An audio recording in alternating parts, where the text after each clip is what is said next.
Dijon mustard is being used as a binder for the seasoning. All you gotta do is just squirt it on. After removing the silver skin on the back here, a brush makes it oh so easy to apply. Pro tip, always start with the back of the ribs first. So after you're doing your seasoning, you flip it over, you lose only a little bit off the back. You want the most of the seasoning being on the top. A homemade seasoning called Spicy Carnitas. I will link the recipe in the description. Apply heavily.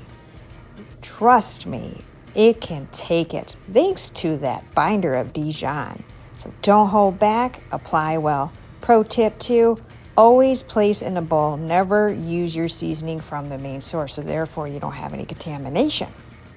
Place the ribs into a smoker at 225 for 3 hours. Use a double layer of foil. Pour in your beer of choice. It doesn't really flavor it, so it does not matter. Go for another 2 hours at 225. Take out, make little boats. Now it's going to be time to glaze. Pour on your thin glaze, and of course, apply with a brush. So that way you have even distribution. Notice how the coil edges are curled there? It will keep everything in and contained for you. Then you're going to place them back into the smoker for just 1 hour, still keeping at 225.